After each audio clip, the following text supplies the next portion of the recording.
Boom. Can y'all hear me now?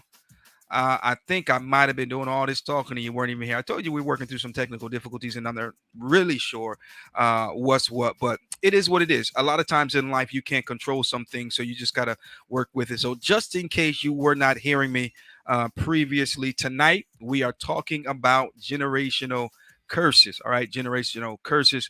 Uh, and again, it's a topic that um, I don't think we talk about enough. Okay, we see, or I see, and I'm sure you see, a lot of people who are going through things, and sometimes, all right, let me put it this way: I've seen people go through things, repeating what someone else in their family went through, and chances are they're creating a pattern that someone else is going to end up being stuck in or stuck on or what have you. And so, it's just really, really, really unfortunate. Okay. I want you to join in on the conversation. The telephone number, as you already know, 980-222-4492. That's the number that connects me to you and you to me. And so let's see here. Bada boom, bada bang. Generational curses. Where are you at, folks? Where are you at in your life? Sometimes we do things, and I think I want to start it out with this a scripture. I want to quote a scripture. Now, the Bible says, when I was a child, I thought as a child, I spake as a child, I understood as a child. But when I became a man, I put away childish things. Okay. And so, in this thing called life, we go through some things, we learn some things, and we got to do just that. From the things that we learn, we got to learn from them. I'm just saying, so generational curses. Let me see if I can. Shamika Burke is in the building. What's going on, girl? Shamika Johnson, yeah, is in the building. And so you already know the number: 704, excuse me, 980-222 4492. It's scrolling at the bottom of the screen: 980-222-4492. Let's see here. There we go. All right, so I got the app up just in case you want to call in. Now, Shamika Stewart, it says here on YouTube, but we know her to be Shamika Johnson. And So we had some conversation on last week, Monday. Last week, Monday, I believe it was. She called in and we were talking about the whole generational curse thing, and I think you had a spin that you were going to introduce, or at least you were going to bring up, Shamika. So if you want to call in, you're welcome to do so. If your camera ready and you want to come on the screen, we can make that happen as well. You just let me know which way you want to make it happen. Let's see here. I'm gonna send this to you real quick in Messenger just in case. Uh, You know what? I know doggone well I shouldn't have did that because my computer is doing all kind of crazy stuff. And yep, and there we go. Bada boom, bada bang. I'm not even gonna risk it. I'm not even gonna risk it. Let me see if I can get it done over here. All right, so generational curses. Okay, folks. So generational curse. I guess historically, or generally speaking, is something that a generation is experienced because of a previous generation. So, in other words, if I were to do something, uh, I can potentially create a generational curse, and now my son will have to deal with it, and my son's son, and my son's son's son, and my son's son's son's son will have to deal with it. Okay, and so there are some people who says, I don't believe in that, but then there are some people that says, oh, I believe in that. And so the question is, when does it stop? Okay, so let's see here. Let's go to the Bible real quick. I don't really want to make tonight a Bible study per se, but it is what it is. Okay. Let's see here.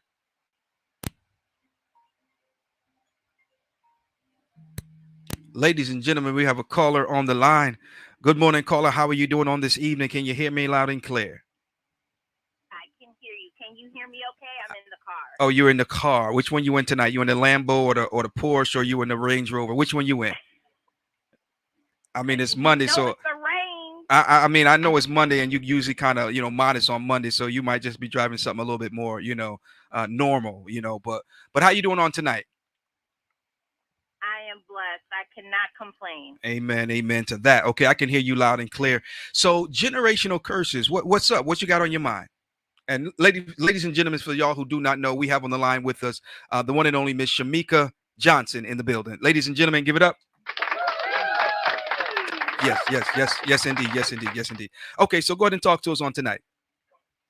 So there's the health aspect of generational curses that you were just mentioning right before I called. Okay. Which oftentimes you hear people say, "Oh, diabetes runs in my family," or hypertension, and everyone kind of begins to speak that over their lives because their mama had it, their grandmama had it, and so forth and so on. But as we know, some of these things are preventable through education, but more importantly through prayer, right? Okay. So we don't have to accept what people deem to be a generational curse. Last week, one of the folks that was on the call said that the generational curse was broken because their mom or their aunt had prayed over it and it was broken. And that's the kind of faith that we have to have. But on top of that faith, right, we also have to have some work with that as well. Right. So we have to do our due diligence to do the right thing. So we can't sit up there and eat a half gallon of ice cream every day and pray to God and just be like, Lord, you know, break this generational curse of diabetes. Like, God expects us to do some work as well. And so not only with prayer, but we have to be educated. We have to know what does run in the family. Not that we're claiming it, but we have to take preventative actions related to that. So on top of your faith, you have to make sure that you are being educated, that you're maintaining your body appropriately. Otherwise, yes, those generational curses will continue on. But we have all of the tools from the Bible to healthcare, medicine, exercise, and so forth and so on to be able to break those generational curses. Wow, that's deep. I like that. I like that. So for instance, diabetes, okay, it runs in the family.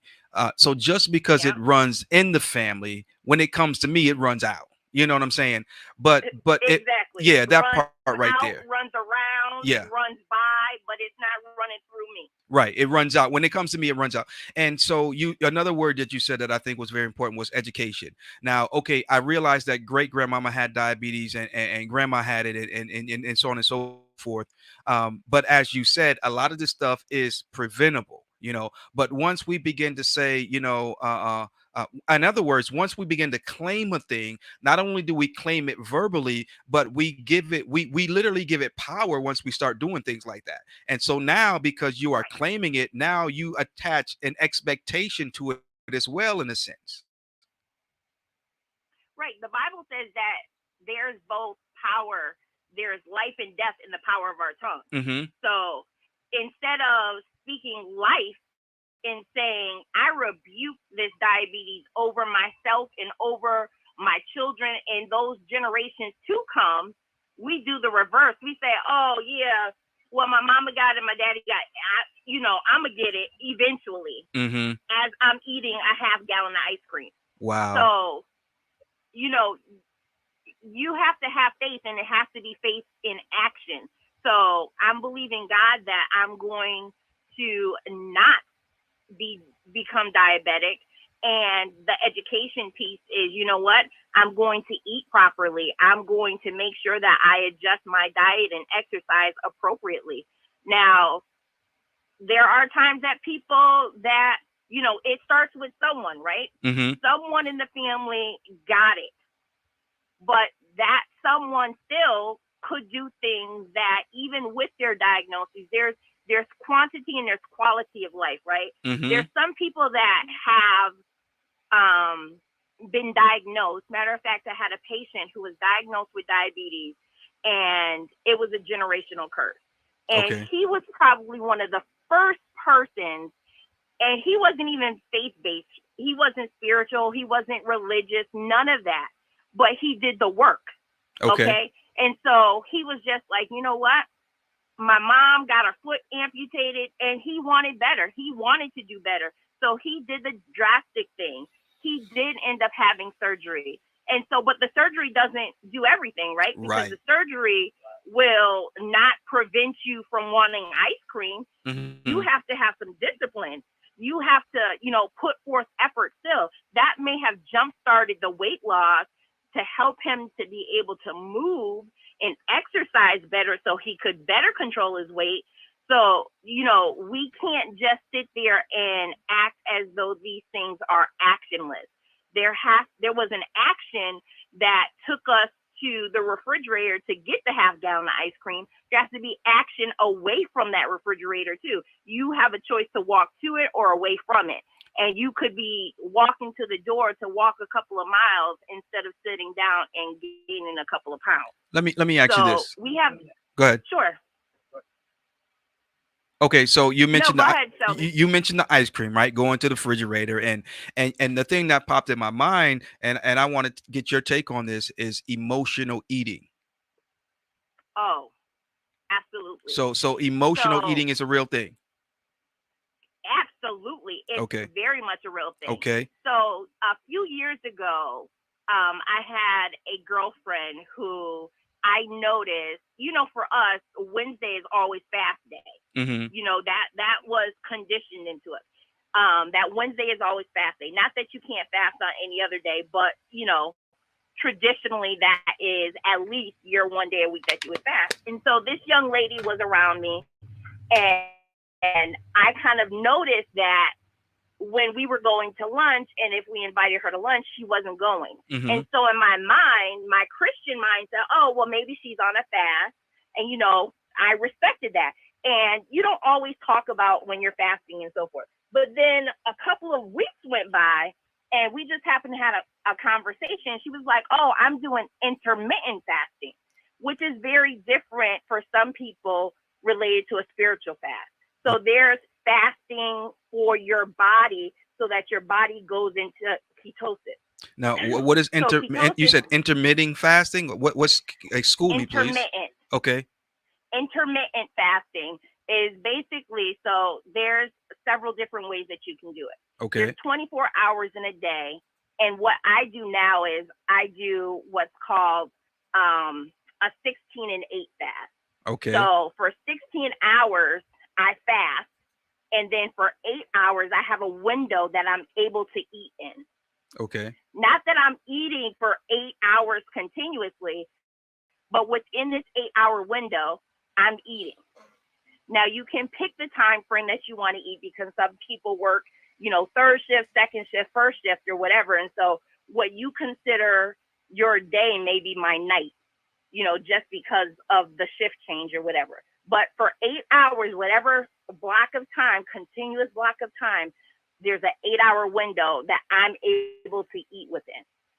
There's other fasts that are even more intense where you might do a 20 and 4 fast. So you only can eat within a 4 hour window. What that means is you can eat for 8 hours continuously,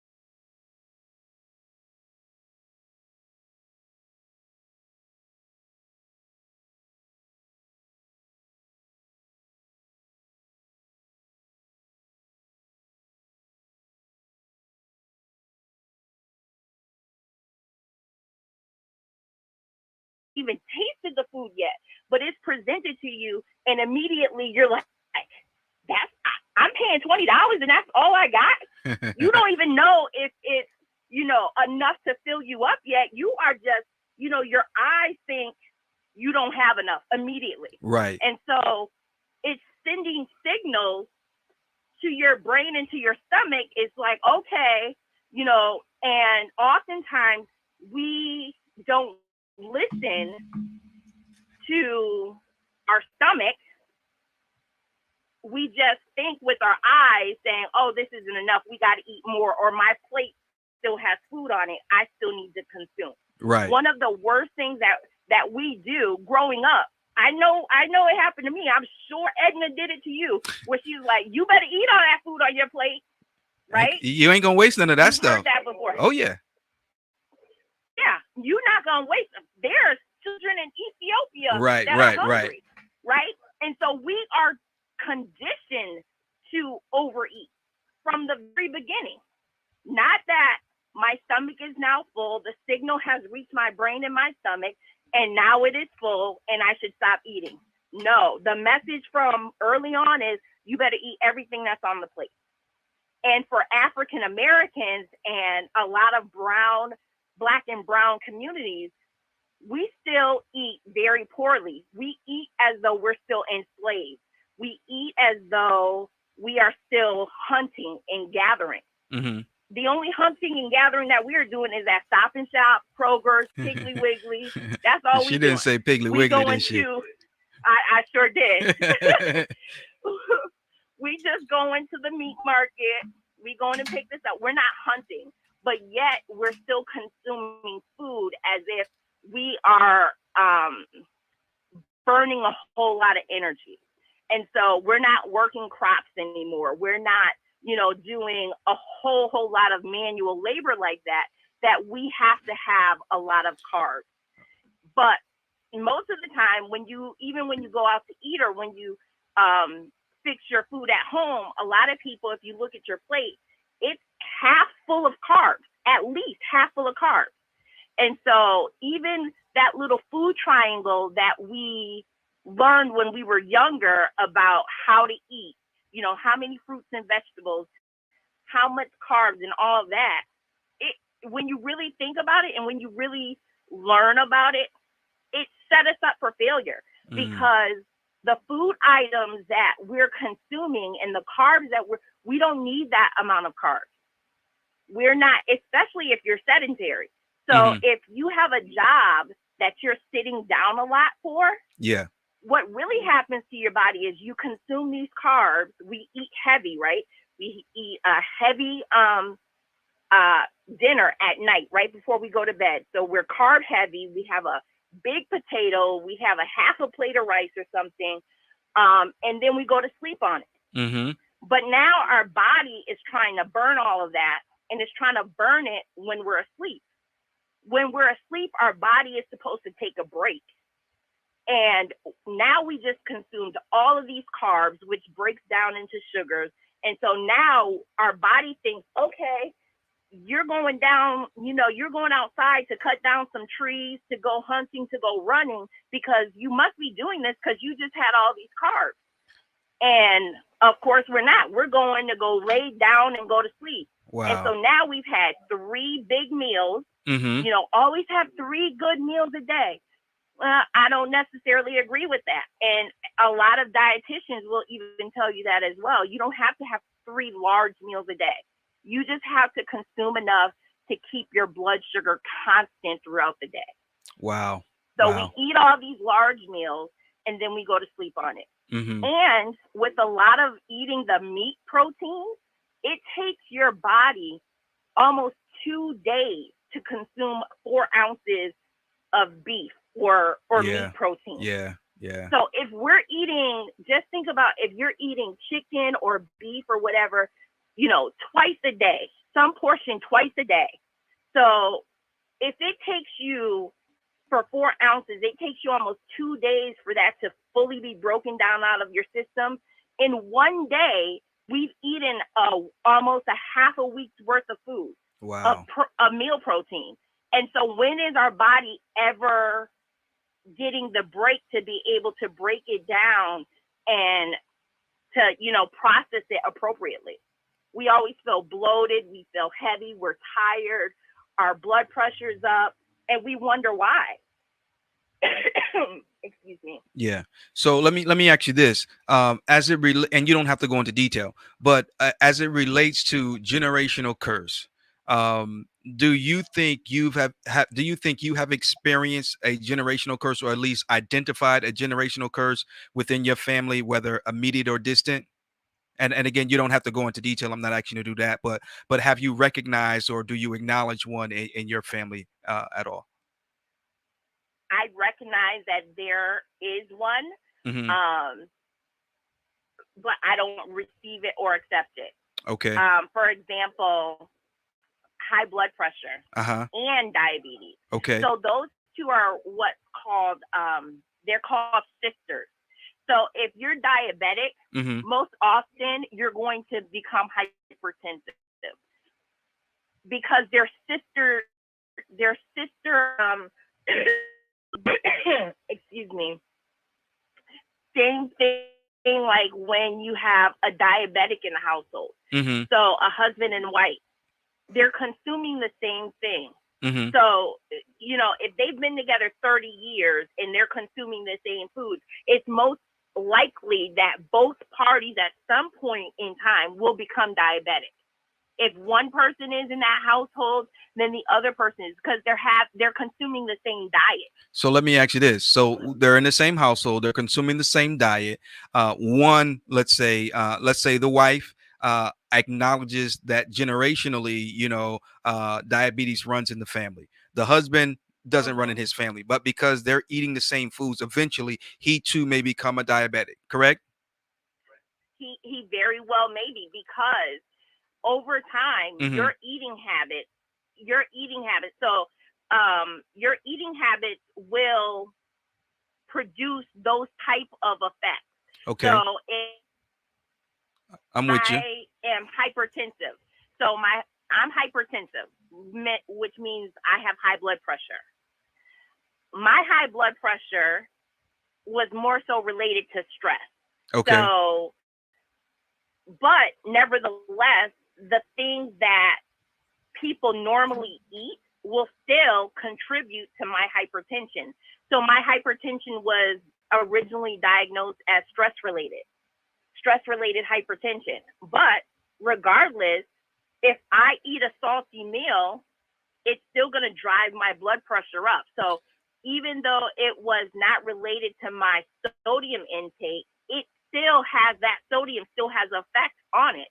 So if I'm over seasoning my food, applying a lot of salt to my food, there's a higher chance or a higher risk that Lamont will end up hypertensive, because I'm not adjusting that salt intake for anybody in the house. So Okay. I'm putting not only myself at risk but others. So Now, are there people that doesn't fit into for them, like they can continue to be not hypertensive? Yes, because they may do other things. They might consume more water, they might pick up and exercise a little bit more or whatever. But if we have the same common lifestyles mhm. and we're eating the same common ways, it's more likely than not that those people will have the same type of condition. All right, I can rock with that. But it leads me to another question, and that question is this, folks.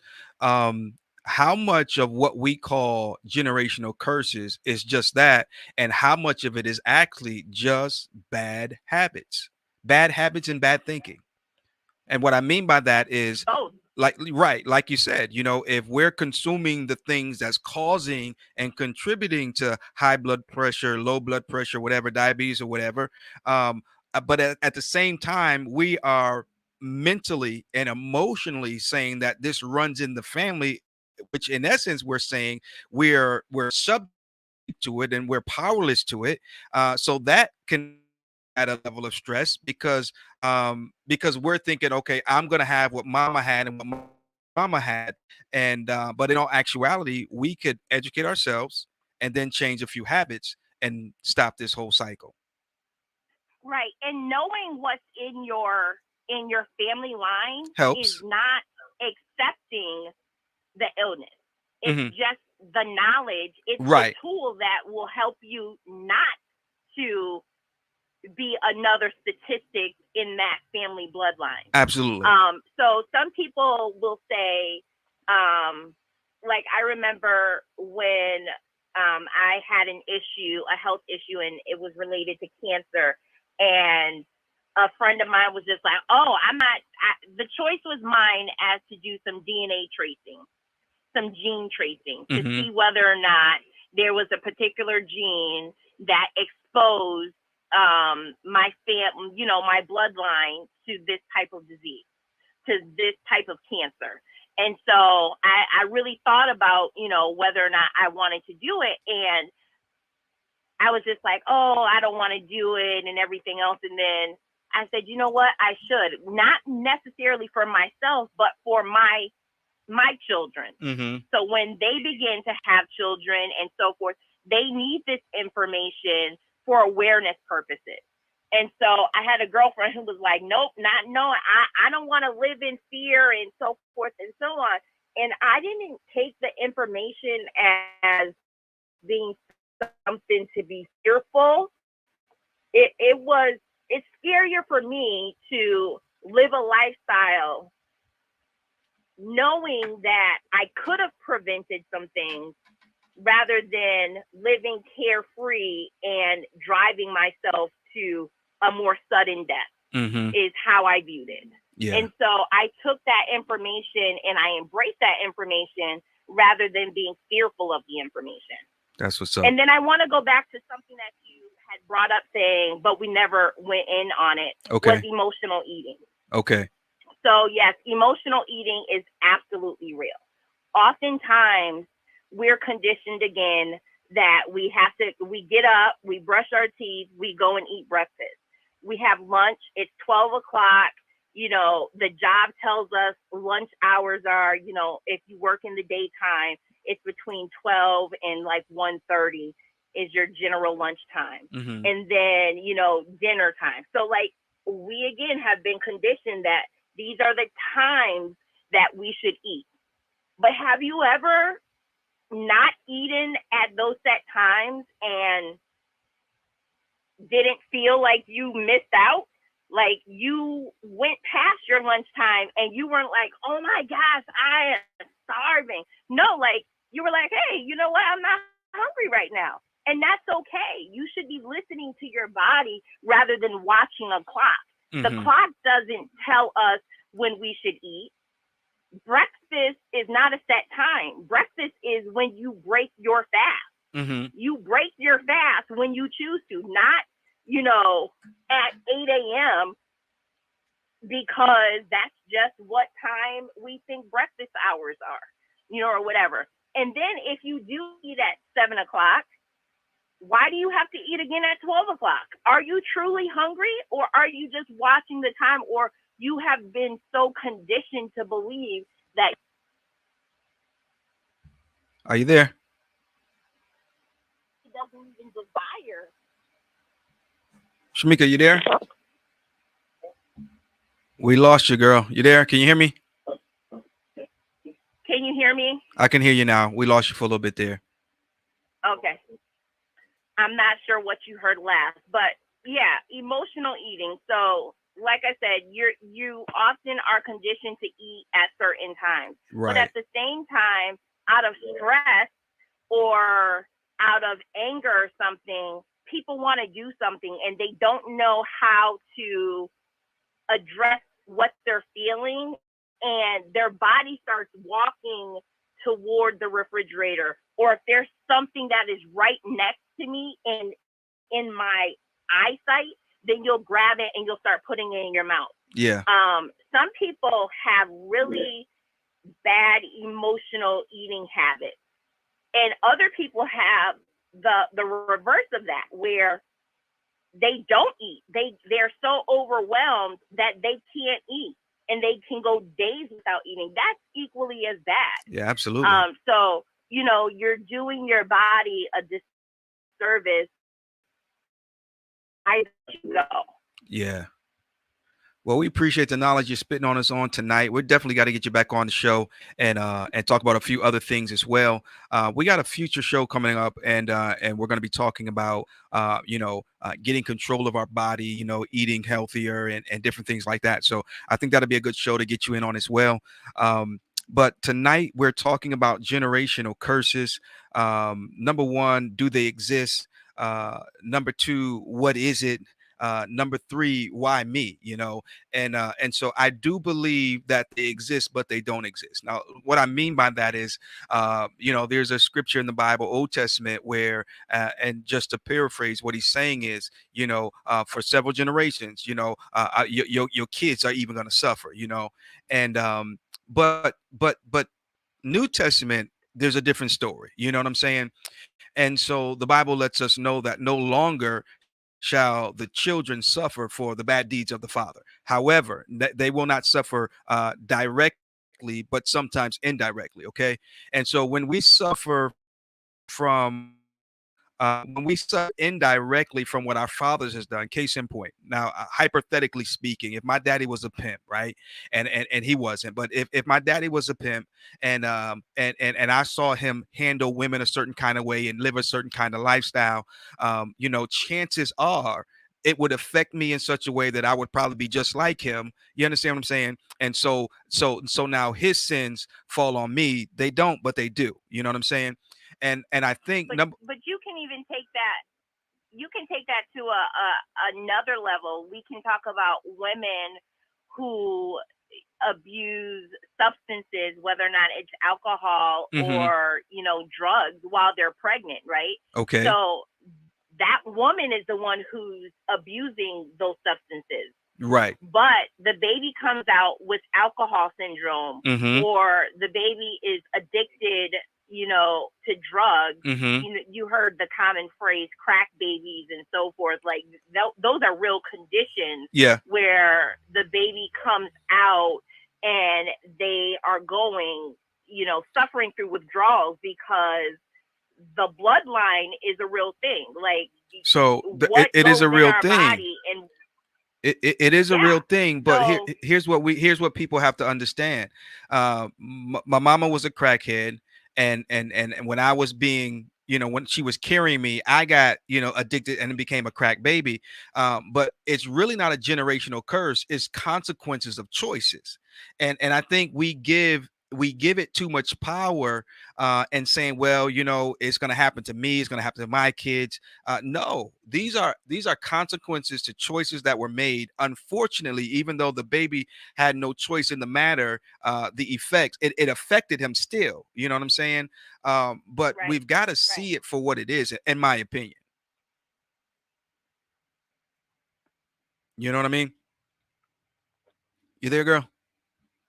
I think. Okay.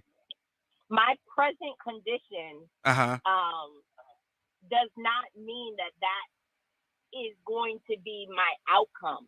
Like, you can go and grow beyond what my current situation is. Yes. It, I don't know that from a medical standpoint Mm-hmm. that we can reverse AIDS, right?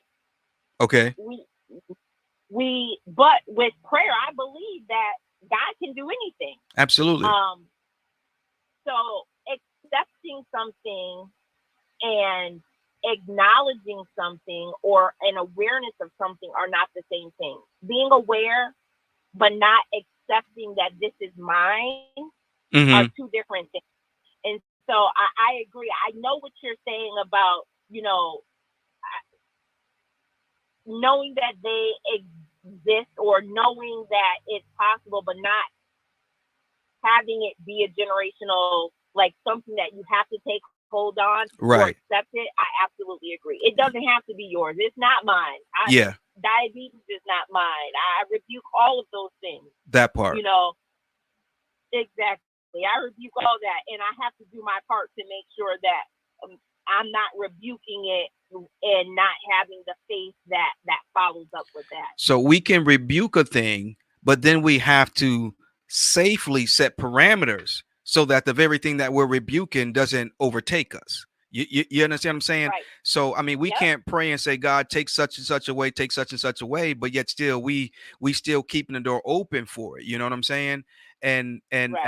And again, I just want to reiterate, because so many people are dealing with things that their mothers dealt with and their mothers dealt with, and generations in their family have dealt with, such as poverty. You know what I'm saying?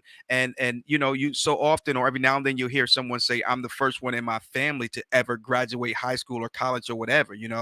And if we educate ourselves, and if we be honest with what we're dealing with, if we'll be honest with our inadequacies, our shortcomings, our all of those things, if we'll be honest with those things, then we can adjust, as necessary, so that we can overcome and succeed in a thing. Right. And in order, so the you want to break it for yourself, Mm-hmm. but you also want to educate those that come after you so that it doesn't come back in. So I'm breaking it for myself, Mm-hmm. but I'm holding on to the knowledge, the information, and I am not helping the next generation. And so now this quote unquote curse is back upon, the family. It's been given life again. Mm-hmm. No, oftentimes we not oftentimes, all the time, when we have this information, we need to share the information. Okay, mom had this, dad had that, blah blah blah or whatever. And so now with that information, now I need to make sure that I do those things that are appropriate for myself to counteract that. And so, yeah, I'm sensitive to hypertension, but Mm-hmm. I'm not going to continue to pour on salt on my kids' food, but I'm going to keep my food salt free. Mm-hmm. No, Mm-hmm. like you want to help those and carry that information on so that they too can be equipped with the information to do what is necessary, not to fall back into those type of health illnesses that we're calling generational curses. That But part there's right there. also other generational curses too, right? Oh yeah, absolutely. Quote unquote generational curses. Yep. I think we hinted on it, but we ain't talked about that part where Mm-hmm. we talked about molestation. Mm-hmm. We talked, and that's a very sensitive topic, Yeah. for myself. I remember, and I'm at the point in my life now that I'm healed from that, and I can now help someone else through that situation. So as a young child, I was molested. I was molested by a family member, Mm-hmm. and that family member moved in with us into our family home. And the reason why that person moved into the home with us was because they moved from another state because they were running from trouble. Wow. But the family didn't openly talk about that. There we And go. so those same situations, all you did was take this troubled spirit and put them in another zip code Mm-hmm. and expose other people to this And it's without sad. the knowledge It's being sad. shared. And so now you just put a wolf in in the middle of a bunch of lambs. Right. And Right. so of course now what occurs? All you did was change the zip code. You didn't change the behavior. You just changed the location for the behavior to occur. So we And protect. so we have to stop. I'm Uh-huh. sorry. No, go ahead. We have to stop. We have to stop. We have to. There's something freeing in exposing that sin Yeah. so that you can protect others. So Absolutely. I can Absolutely. guarantee you that as much as I know my mom and my daddy love me, they would have never exposed me to a situation that would have put me into danger and to harm like that if they Right. had have known. Had they known. Um, And so what we right, do is we protect the predator and expose the vulnerable, exactly. Yep, it shouldn't be, man, and I think that we got to stop hiding stuff, in our families and things like that. And now I'm not saying you got to go and put it all on Facebook and put it all on Twitter, this, that, and the other. But if Johnny has certain tendencies and he's over at so and so's house, then you need to let them know. Look, Johnny, y'all need to know about Johnny because Johnny, he kind of, he did see that, he the other, whether it's, right. whatever it may be, and and again, I just think it's something that it should be talked about. It should be talked about amongst the family. Everybody should know so And, that way they can deal with it accordingly. right, and that's not to say I've heard the I've heard the debate amongst us Christians Hmm. that say, "Oh well, you shouldn't do all that because people change and forgiveness and everything." I do. I believe in forgiveness. I do believe that people can change. People can change, but There's there is a thing nothing called wrong. accountability. There, there's nothing wrong with awareness. I, So if I know you stole $100 from me, mm-hmm. the next time I'm gonna move my wallet the next time you come over. Right. I've Right. forgiven you. I let you back into my home, but that doesn't mean I'm going to be um ignorant, willingly ignorant. Like I am going to protect myself as much as protect you because maybe that's something that you struggle with Right. and I don't want to be a temptation or cause temptation to you. And It's so I'm going to put that away whereas before I felt like I could have just left it out in the open, but that may be a temptation for you. So now I'm protecting myself and you. Absolutely. It's just like if someone is is a recovering alcoholic, and maybe you're a occasional drinker, and they're coming to stay with you. They just got out. They're trying to get their life back on track. So you don't leave all your top shelf liquor, as they would say. Just where he can get it. Right. I mean, you want to get all that stuff out the way because you don't want him to fall back to lapse or whatever, right? But if you don't know Right. that he's recovering because they didn't tell you, you're not going to make those necessary adjustments. And I just think that we need to do this for everybody involved, I agree. Yeah. So, generational curses, do they exist? I think that it's a play on words, in my opinion. I don't think they exist the way we talk them up to exist. So, with that said and done, can they be broken? Yes, they can be broken because most of the time they're right here. It's not a physical thing. It's not a literal thing that says just because Granddaddy went through this, I've got to go through this. But because I know Granddaddy went through this, when I begin to deal with the symptoms, I automatically accept it because granddaddy and great granddaddy dealt with it. So now here comes my turn. I got to deal with it now. And so we've got to educate ourselves. We've got to be realists.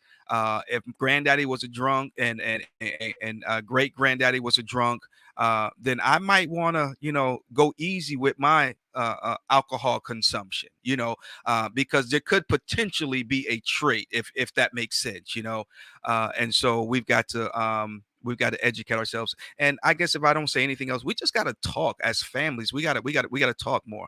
I can remember years ago, going to family reunions, and it was all the older family members who, oh yeah, that's so and so child over there, and they sent him up to New York because he got in some trouble, and whatever. They would be spilling the, but that was some Kool-Aid you need to be aware of for whatever reason. So, anything else you got to say before we get ready to shut it down?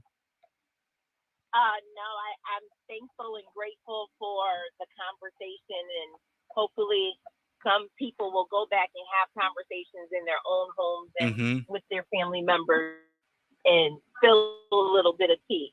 That part right there. That part right there. Well, I hear you hitting your indicator, so you be safe getting to wherever you're going. And we thank you for calling and being a part of the Retro Philosophy Show. All right. You have a blessed night. You too, ladies and gentlemen, give it up for the one and only Shamika Johnson exiting the building. Yes, indeed. Generational curses, ladies and gentlemen, are some things that I think we are prone to as a result of our makeup, our upbringings, and things of that nature. There's a conversation surrounding the whole thought of nature versus nurture. Okay, and when we talk about nature, those are things that we are born with, if you will, certain I don't know, certain traits and things of that nature. Not everyone is born a genius, but if you're nurtured by someone who teaches you the importance of education, you're nurtured by someone who teaches you the importance of reading and so on and so forth, and so they discipline you to what's necessary to fill this brain with the information, so that you can process the information and turn it into knowledge, take the knowledge, apply it correctly, and now you're walking in wisdom. Okay, and so because you were nurtured in such a way, now you have the highest GPA in your class. All right, but yet still, Yet daddy dropped out in the ninth grade. Mama dropped out in the seventh grade, and granddaddy never went to school, and great granddaddy didn't know what a school looked like. And so you can say, that is a generational curse, because it seems like all the men in the family just don't have the sense God gave a bed bug. But yet still here you come, and this generation where you realize, though granddaddy and great granddaddy and daddy, didn't do too well, I think I want to do better. And so what we have to do a lot of times is we have to begin to strategically involve ourselves in certain circles and surround ourselves with certain people, so that we can get the things that we are not able to get from our family. Okay. What we do a lot of times is we point the finger, and whenever you point the finger, whatever you point the finger to is what you give the power away to. Okay. So in other words, if I point the finger and say the reason why I'm out here in these streets hustling and selling drugs is because it's a generational curse. All the men in my family were hustlers and drug dealers and pimps and this, that, and the other. And it's a new day now, son. I mean, just because they did don't mean you have to. As a matter of fact, they did it so you wouldn't have to. So we've got to understand that we just because we were born a certain way doesn't mean we have to die the same way. I'm just saying, and so generational curses, I think, is in this New Testament age that we are living in, is it's not like it was in the Old Testament. It's not, it wasn't as though, in the Old Testament, it's like they couldn't get away from it because the sins that the father committed would fall on the sons and the sons' sons. You see what I'm saying? It's almost like, I owe you money, I owe you a debt or whatever, and I die, so now my son automatically owes it. But see, it's not like that now. It's not like that now as it relates to generational curses. I don't care what my father did or my grandfather did or my mother did or my grandmother did. That doesn't mean I have to do the same thing. Okay. Now, I'll get transparent for a moment, and I will share with you that my parents, they separated when I was young, and divorced years later, officially divorced years later. And I remember I wasn't exactly sure of the time, of the age they were when they separated, And so now here I am, I'm married and everything, and me and my wife, we're doing our thing. But in the back of my mind, I always processed the thought that at this particular age, my parents' marriage was not able to make it for whatever reason, right, wrong, or indifferent. And so I struggle with that in the back of my mind privately, wondering if this same thing was going to reach me. And so there were times where I had to be strategic. There were times where I had to be honest. And guess what? There were times when I was afraid. hmm I was afraid that the same thing that happened to my parents could potentially happen to me, and as it related to my marriage, and so, but the truth is, it doesn't have to go that way. It doesn't have to go that way. But I say all that to say this: we've got to be honest, not only with each other, but most importantly with ourselves. I mean, we just have to. If there is a fear, if you have a fear of what you believe to be a generational curse, it's okay. It's okay, because we're only human and emotions are real. Okay, they exist, and truth be told, they exist for a reason. They exist for a reason. I just read something recently today, and it related to fear. Forget everything and run, or face everything and rise. It's all up to you. That's right, baby. Got to be honest. Got to be honest. And so you can't say, well, my daddy was like that, so that's why I'm like that. Nah, daddy was like that, but you don't have to be. You don't have to be. And we got to stop pointing the finger at those things and take ownership in the fact that my marriage, my relationship is not going the way it needs to be because I was miseducated, or I was misinformed, and so nah. We I'm just saying, we I want to encourage everybody who's watching tonight, who may listen to the replay. We can and we should, and if we understand that we can and we should, then we will do better. I don't know about you, but I'm gonna do better. Okay, I'm gonna do better. Um, I do want to say, reach out to your family, have some conversation. If you haven't talked with family in a while, plan a family reunion. I got any McKeevers out there? It's some Fredericks and it's about time for another family reunion. Yeah, it's about time for another family reunion. It's your boy Retro, man. It's late, man. As you guys know, we started late tonight. Had a bunch of difficulties getting on, but it is what it is. And in spite of what it is, you got to make it do what it is that it does. All right, generational curses, they can be broken, and this is where they have to be broken at first and foremost. Yeah, whether it's health wise, whether it's emotional issues or whatever it may be, because as Shamika was sharing with us, some of these things that we call generational curses, some of them are physical as it relates to health wise. Diabetes, high blood pressure, things of that nature. But even still, we can stop it. Okay, we can stop it. All right. That's it, baby. Fear. Forget everything and run. And sometimes you got to do that. That's what Joseph did. He put on his sneakers and he ran. But then it also can stand for face everything and rise. Okay. Now, this thing is in front of me. And see, here's the deal. I'm trying to get out of here, but here's the deal. Sometimes you don't have time to run. Sometimes you don't have anywhere to run. Sometimes you're backed into a corner. Okay. You can't run. So now you got to face everything and rise. Okay. You got to face it, man. Stop blaming the family. Stop blaming this one. Stop blaming that one. And just face it and rise. Because it doesn't matter what it is, you can overcome it. Okay, you can overcome it. um I want to say something else, but it's going to take us down a whole nother rabbit hole, and I think I better just save this for a whole other show, because it's something that's it's kind of personal. It's kind of personal, and we need about a good hour and a half on it alone. Okay, so I'm gonna just pause right there, park it right there, and just encourage you to keep it locked right here to the Retro Philosophy Show. Go on over to YouTube, like and subscribe. That way, every time we get ready to go live, you will get the notification. And I'm gonna put it out there like this. So this coming Thursday, we'll deal with something ministry related. Okay. But next week Monday,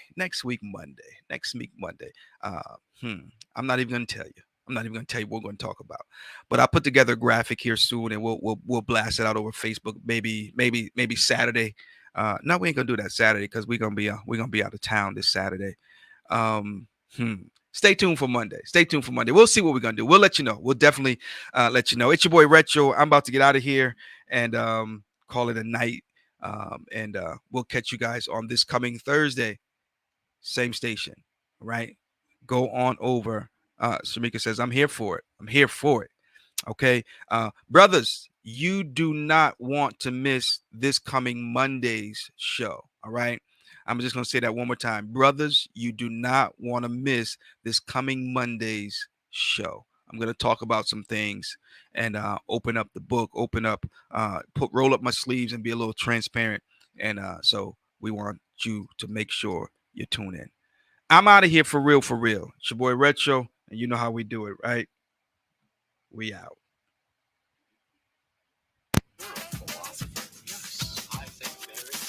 Deuces.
You're a philosopher? Yes, yes, yes. Good evening, good morning, good night, good day. It's your boy Retro. Thank you for pressing play.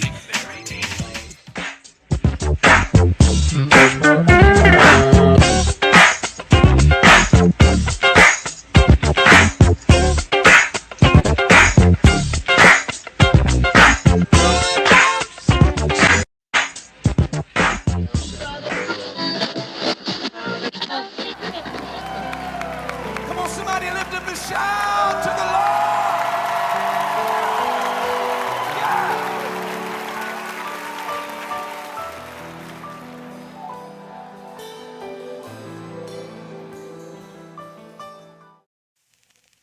So you're a philosopher? Yes, yes, yes, yes, yes, yes.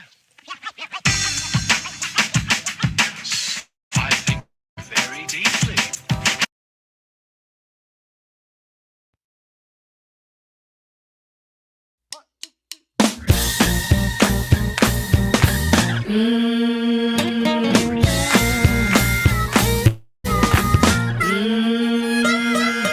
I need just a little more Jesus. I need just a little more Jesus.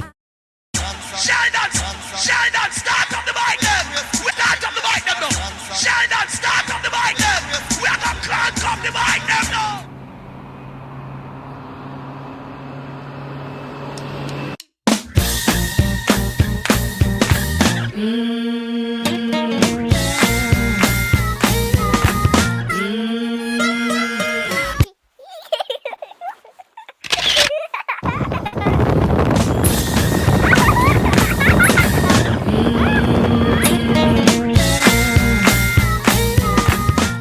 So you're a philosopher? Yes, yes, yes.